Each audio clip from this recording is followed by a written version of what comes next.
नमस्कार, news India देख रहे हैं आप। मैं हूं आपके साथ पूजा अग्रवाल। 24 का सिंहासन आखिर किसका होगा, ये सबसे बड़ा सवाल। देश में लोकसभा चुनाव को देखते हुए सियासी हलचल तेज हो गई है। पहले चरण के नामांकन खत्म होने के बाद प्रचार प्रसार में भी अब तेजी आ गई है। राजनीतिक पार्टियों के दिग्गज नेता चुनावी मैदान में ताबड़तोड़ प्रचार कर रहे हैं। कल से प्रधानमंत्री नरेंद्र मोदी भी मेरठ से चुनाव प्रचार का आगाज कर रहे हैं। वहीं बीजेपी अपने उम्मीदवारों को मैदान में उतारकर प्रचार कर रही है। वहीं इंडिया गठबंधन में अभी भी कई पेच फंसे हुए हैं। हालांकि महाराष्ट्र और बिहार में सीट बंटवारे पर फंसा पेच निकल गया है, लेकिन अभी भी कुछ राज्य ऐसे हैं जहां सीटों के बंटवारे पर बात नहीं बन पा रही है। और इसी बीच राजनीतिक पार्टियां छोड़ने और ज्वाइन करने का सिलसिला भी जोरों से जारी है। चुनावी प्रचार और सीटों के बंटवारे के बीच सियासी बयानबाजी भी काफी तेज हो गई है। और ऐसे में आईटी का नोटिस मिलने के बाद कांग्रेस बुरी तरह से बीजेपी पर विफरती नजर आ रही है। वहीं अरविंद केजरीवाल की गिरफ्तारी को लेकर इंडिया गठबंधन ने बीजेपी के खिलाफ कमर कस ली है। यानी फर्स्ट फेज की वोटिंग से पहले सियासी पारा और हाई हो गया है।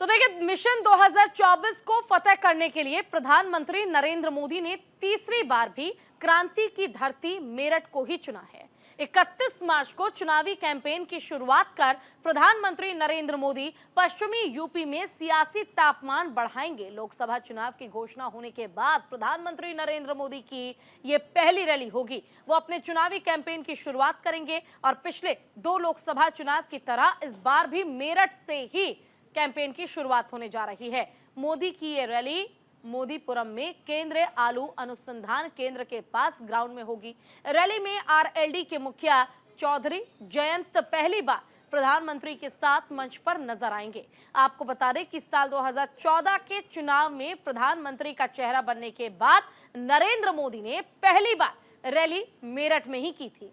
इसके बाद 2019 के चुनाव में भी प्रधानमंत्री नरेंद्र मोदी ने मेरठ से ही शंखनाद किया था।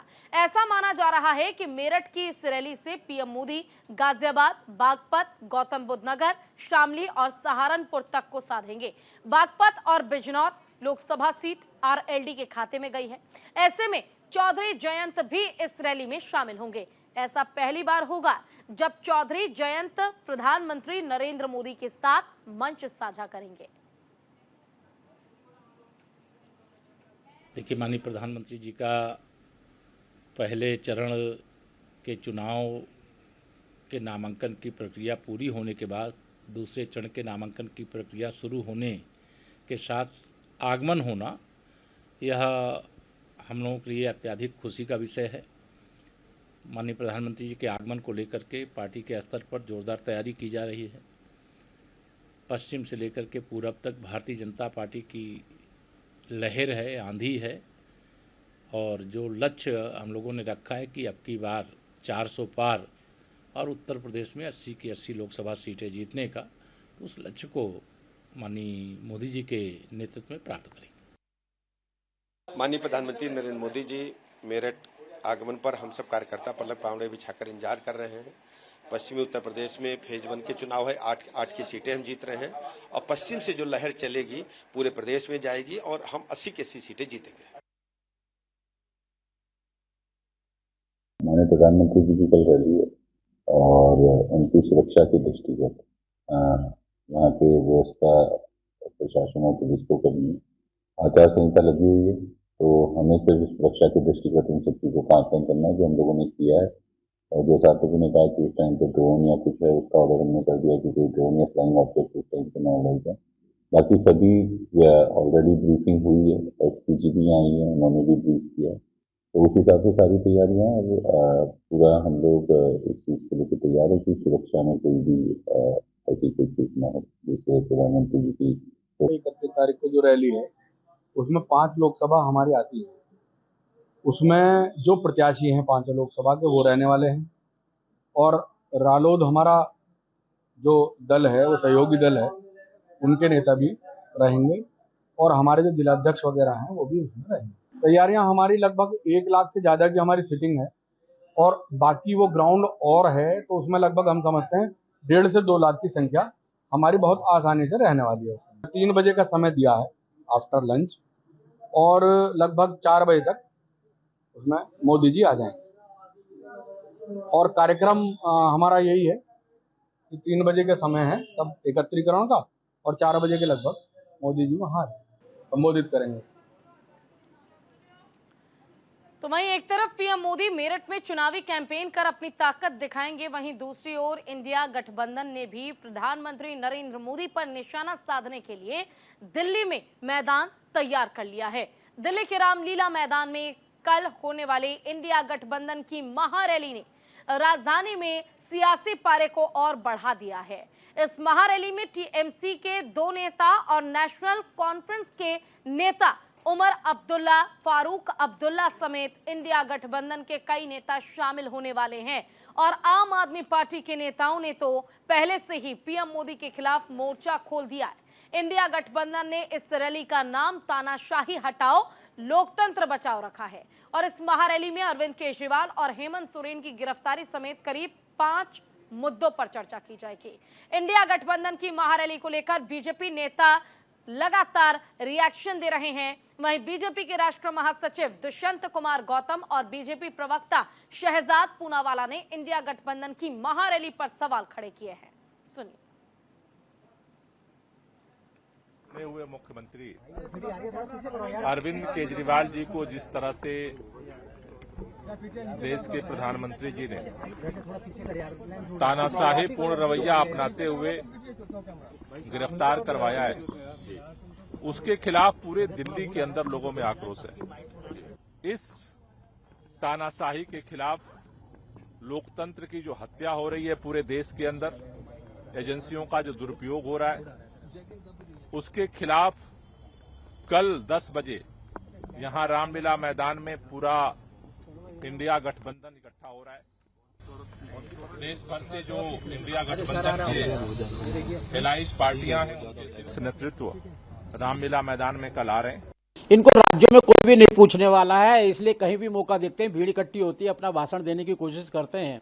आज जनता ने इनको अस्वीकार कर दिया है और जनता इनको पसंद नहीं कर रही है। ये सारे के सारे नेता जाके इकट्ठे होकर भाषण देते हैं और जब राज्यों में जाते हैं एक दूसरे की बुराई करने का काम करते हैं, एक दूसरे का विरोध करते हैं। साफ साफ जाहिर है।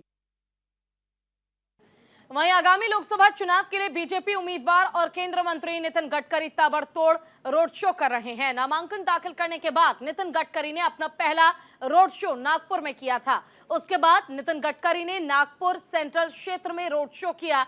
यहां भारी संख्या में समर्थकों की भीड़ देखने को मिली। वहीं रोड शो करने से पहले नितिन गडकरी ने पगड़ी बंधवाई और उसके बाद चुनावी रथ पर सवार होकर उन्होंने रोड शो किया। नितिन गडकरी लगातार रोड शो कर अपनी ताकत को दिखा रहे हैं।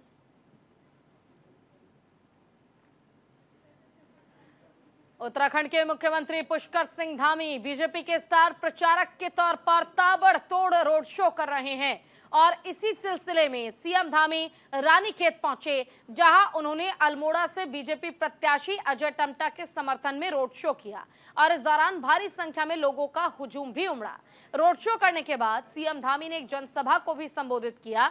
बीते दिन सीएम धामी ने थराली में लोकसभा प्रत्याशी अनिल बलूनी के समर्थन में रोड शो कर वोट मांगे थे। प्रधानमंत्री आदरणीय नरेंद्र मोदी जी आपके मत और समर्थन से जो मत और जो समर्थन जो आशीर्वाद श्री अजय टम्टा जी को मिलेगा वो सीधे सीधे मोदी जी को मिलेगा। और उन्होंने पिछले 1 दशक से सांसद के रूप में एक सेवा की है।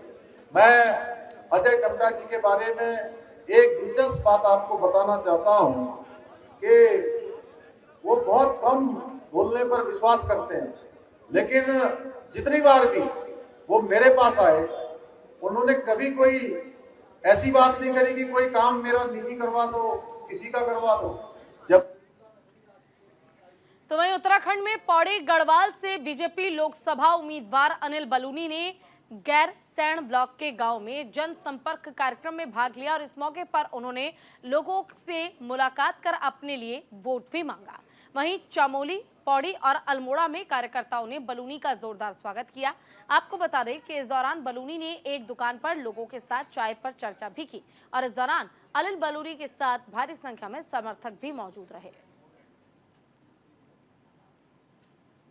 चुनाव में भारतीय जनता पार्टी को पुनः जिताने के लिए, मोदी जी को फिर तीसरी बार प्रधानमंत्री बनाने के लिए उत्साहित हैं और पूरा चुनाव जनता ने अपने हाथ में ले लिया है और जनता एक भारी बहुमत के साथ भारतीय जनता पार्टी को जिताने जा रही है। देखिए, मैंने कहा ना, अब ये जनता पूरी तरीके से मोदी जी के इस आंदोलन में, ये चुनाव प्रचार नहीं एक आंदोलन बन गया है और पूरी की पूरी जनता एक आंदोलन की तरह से 400 पार के जो हमारी संकल्प।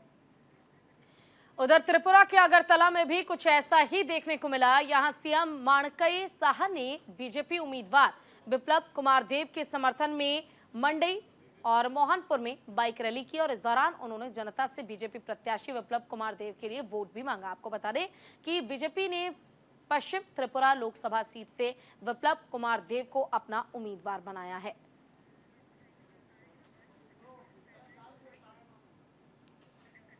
चलिए, इसी पर चर्चा के लिए हमारे पास ओंकारेश्वर जी जुड़ गए हैं, वरिष्ठ पत्रकार हैं। ओंकारेश्वर जी, आपका बहुत बहुत स्वागत है न्यूज इंडिया पर। जी ओंकारेश्वर जी, देखिए, जिस तरह 2024 चुनाव की बात कर ले या सिंहासन की बात कर ले, बीजेपी हो, इंडिया अलायंस हो, दोनों अपनी तरफ से पूरी ताकत आजमा रही है। जहां एक तरफ मेरठ में रैली करने के लिए, रोड शो करने के लिए तैयार है पीएम मोदी, तो वहीं कल महारैली होनी है इंडिया अलायंस की।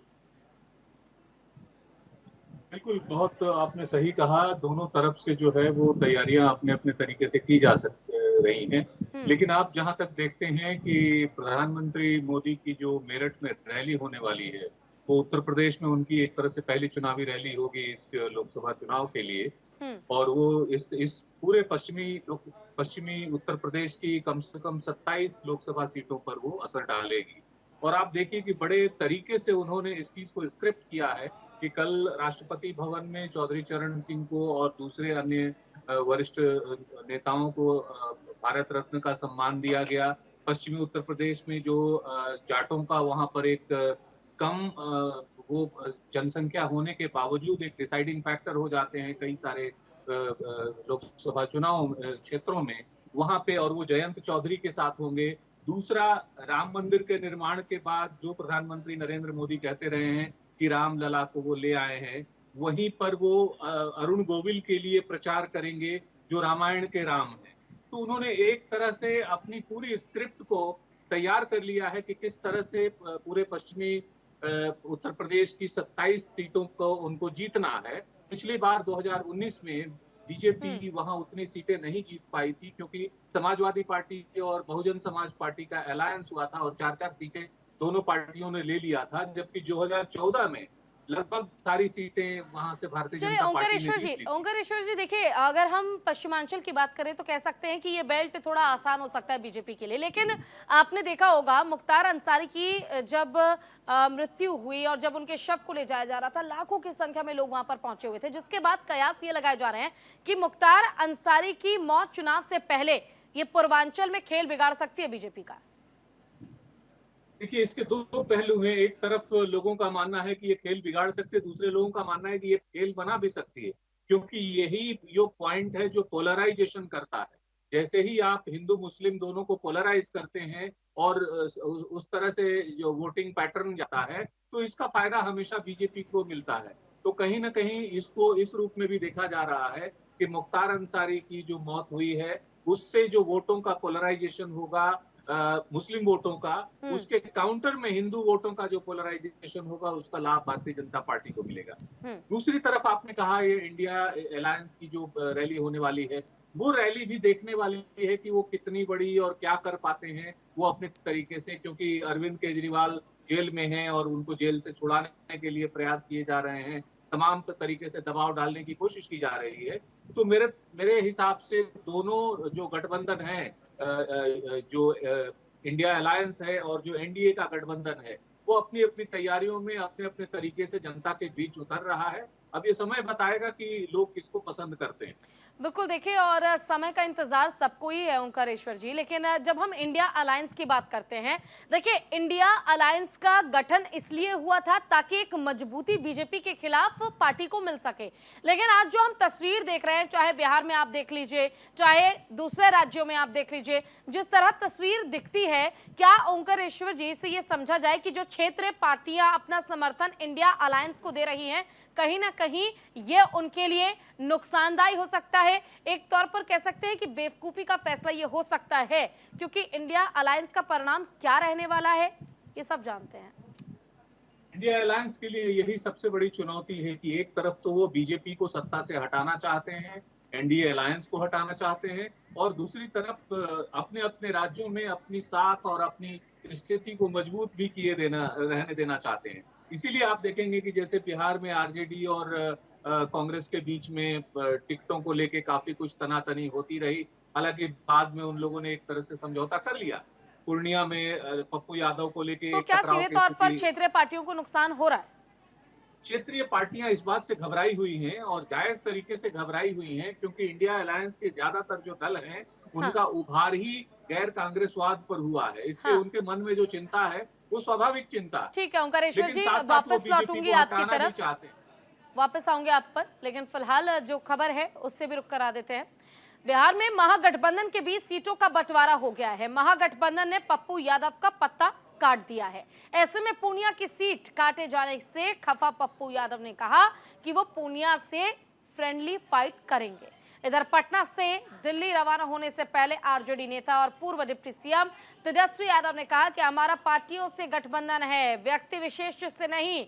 ऐसे में साफ है कि पप्पू यादव को आरजेडी ने जबरदस्त झटका दिया है। इसके बाद पप्पू यादव ने कहा कि उनका सपना बिहार के सभी 40 सीट पर कांग्रेस का झंडा बुलंद करना है। फिर कह रहा हूं कि हमने और पूर्णिया की जनता की भावनाओं को अपने आदरणीय नेता राहुल गांधी जी, प्रियंका गांधी जी तक हमने पहुंचा दिए, और मुझे भरोसा ही नहीं, उम्मीद है कि उनका पूरा आशीर्वाद, स्नेह हमारे साथ भी पूर्णिया की जनता के साथ मिलेगा। हमें यह भी विश्वास है कि मेरे हाथ में कांग्रेस का झंडा होगा और पूर्णिया की जनता की उम्मीद पर पप्पू यादव खड़े उतरे। देखिए, वो तो बड़े हैं, आग्रह हैं, महागठबंधन का जो है उनको निभाना चाहिए। गठबंधन का जो कांग्रेस है, सभी दल है, आरजेडी है, वाम दल है, कम्युनिस्ट है, माले है, और सभी दल मिल करके जो है कि मुझे कैंडिडेट बना करके महागठबंधन से पूर्णिया से चुनाव लड़ने के लिए मुझे उम्मीदवार घोषित किया है। तो सभी नेता को मैं आभार व्यक्त करना चाहती हूँ। और तो वहीं छत्तीसगढ़ के मुख्यमंत्री विष्णुदेव साय ने प्रदेश में बीजेपी के आह्वान पर बूथ विजय अभियान की शुरुआत की है। इस अभियान के दौरान उन्होंने हर घर में बीजेपी का झंडा लगाने को कहा। साथ ही उन्होंने लोगों से बीजेपी उम्मीदवार को वोट देकर चुनाव में जिताने का संकल्प लेने का आह्वान किया। तो देखिए, छत्तीसगढ़ में मुख्यमंत्री विष्णुदेव साय ने लोगों से अपील की है कि लोग अपने घर पर भारतीय जनता पार्टी का झंडा लगाएं, और साथ ही साथ न केवल बीजेपी का झंडा लगाएं बल्कि बीजेपी के उम्मीदवारों को वोट दें। भारतीय जनता पार्टी के आह्वान पर बूथ विजय अभियान का शुभारंभ हो रहा है, और इसमें हर घर में भारतीय जनता पार्टी का झंडा लगाना है और अपने अपने बूथ में भारतीय जनता पार्टी को जिताने का संकल्प लेना है। और मेरा सौभाग्य है कि आज कांदुल गांव में हम यहां पर आए हैं और इस अभियान का शुभारंभ कर रहे हैं। वहीं दक्षिण भारत में भी लोकसभा चुनाव को लेकर सियासी हलचल तेज हो गई। रोड शो करने से पहले तमिलनाडु के मुख्यमंत्री और डीएमके प्रमुख एमके स्टालिन ने सेलम जिले में एमएनएम अध्यक्ष कमल हसन से मुलाकात की, और इसके बाद एमके स्टालिन सलेम लोकसभा क्षेत्र से पार्टी के उम्मीदवार टीएम सेरन गणपति के लिए चुनाव प्रचार करते नजर आए, और इस दौरान एमके स्टालिन ने प्रत्याशी के लिए वोट मांगा है। चलिए, हमारे साथ हमारे गेस्ट लगातार जुड़े हुए हैं ओंकारेश्वर जी। ओंकारेश्वर जी, देखिए अभी फिलहाल हमने बात बिहार की हमने बात की कि किस तरह बाकी राज्यों में बीजेपी के लिए रास्ता थोड़ा आसान है लेकिन इंडिया अलायंस के लिए मुश्किल है। लेकिन जब आप बीजेपी के लिए मुश्किलों को टटोलते हैं तो आप पहुंच जाते हैं दक्षिण, और फिर आप समझते हैं कि दक्षिण में क्षेत्रीय पार्टियों का तो दबदबा है, दक्षिण में कांग्रेस का भी अच्छा वर्चस्व है, लेकिन भारतीय जनता पार्टी के लिए यहाँ थोड़ा सफर मुश्किल है। तो क्या ये समझा जाए कि इस बार जो ये चुनाव है, इस बार भी बीजेपी सिर्फ सीट बढ़ाने पर ज्यादा फोकस करेगी, ना कि दक्षिण में जीत पर इतना फोकस रहने वाला है? वैसे भी ये लोकसभा चुनाव है, इसलिए दक्षिण और उत्तर की जीत की बात नहीं है। जीत तो पार्लियामेंट के लिए है कि जी किसको सबसे ज्यादा सीटें आ सकती हैं। लेकिन मैं ये देख पा रहा हूं कि लगातार रैलियां करके प्रधानमंत्री नरेंद्र मोदी ने दक्षिण भारत को भी जीत के लिए अपने अभियान में शामिल किया है। लगातार कई रैलियां उनकी हुई हैं, कई सारे लोगों को उन्होंने वहां से जोड़ने की कोशिश की है, और वहां जो गलत फैसले हुए या मान लीजिए उनसे जो चूक हुई है भारतीय जनता पार्टी ने, उसको भी दुरुस्त करने की कोशिश की है। तो एक चुनौती जरूर है, क्योंकि इस बार जो लोकसभा के चुनाव हैं उसमें एक एक सीट बहुत कीमती रहने वाली है दोनों गठबंधनों के लिए, एनडीए के लिए भी और इंडिया अलायंस के लिए भी। अच्छा। तो उसमें कोई भी सीट, कोई भी कसर टूटे नहीं। हाँ। इसका प्रयास मैं देखता हूं कि भारतीय जनता पार्टी लगातार कर रही है, चाहे उत्तर भारत हो या दक्षिण भारत हो, और उनका अभियान जारी है। अच्छा ओंकारेश्वर जी, इस अभियान के बीच क्या आपको लगता है कि वाकई 400 पार का नारा जो बीजेपी दे रही है, जो दम भरा जा रहा है, वो इजी होने वाला है बीजेपी के लिए? 400 पार क्या पहुंच पाएगी बीजेपी? देखिए, ये बात तो भारतीय जनता पार्टी के नेता भी कह चुके हैं कि इसको तो एक हम लोगों ने टारगेट सेट किया है ताकि उनके मतदाताओं में और उनके कार्यकर्ताओं में उत्साह बना रहे। ये एक हाईएस्ट टारगेट रखा जाता है ताकि आप गिरते गिरते भी आए तो कम से कम। लेकिन जहां तक गठबंधन के दोनों का अगर मुकाबला देखा जाए तो उसमें चुनौतियां बहुत ज्यादा हैं। 400 पार तो दूर की बात है। जो पिछला रिकॉर्ड है, पिछला जो भारतीय जनता पार्टी का जो सीटों का जो वो है, विनिंग जितना है, उस पर अचीव करना भी थोड़ा मुश्किल मुझे लगता है कि होगा, क्योंकि पिछली बार इतने मैसिव लेवल पे, ऑल इंडिया लेवल पे अलायंसेस नहीं हुए थे। इंडिया अलायंस के बीच लगातार और गंभीर मतभेदों के बावजूद ये सबसे बड़ी अहम बात है कि वो इस बात पर एकजुट हैं कि केंद्र से भारतीय जनता पार्टी को हटाना है, नरेंद्र मोदी सरकार को हटाना है। और इस मुद्दे पे आप महाराष्ट्र से लेके और सभी राज्यों में आप देख सकते हैं कि वहां पर उनके बीच में है वो अलायंसेस को उन्होंने सेट करने की, रीसेट करने की कोशिश की है। ये एक चैलेंज है, इसलिए ये कहना आसान है कि भाई 400 पार लाएंगे, लेकिन जमीन पर 400 पार कैसे आएगा, ये बहुत मुश्किल बात मुझे दिखाई दे रही है। क्योंकि कई राज्यों में, जिन राज्यों में पहले से भारतीय जनता पार्टी अपने अधिकतम पे है, उसको हासिल करना ही, उसको बरकरार। चलिए, देखना होगा कि आखिर जो सीट पहले से जीती हुई है बीजेपी ने, उसे बरकरार रखते हुए आखिर कितने सीटों की वृद्धि बीजेपी के लिए इस बार होती है, और इंडिया अलायंस आखिर इस बार किस भूमिका में नजर आएगी। फिलहाल आपका बहुत बहुत शुक्रिया अपना कीमती समय देने के लिए, और इसी के साथ फिलहाल के लिए इस बुलेटिन में बस इतना ही। नमस्कार।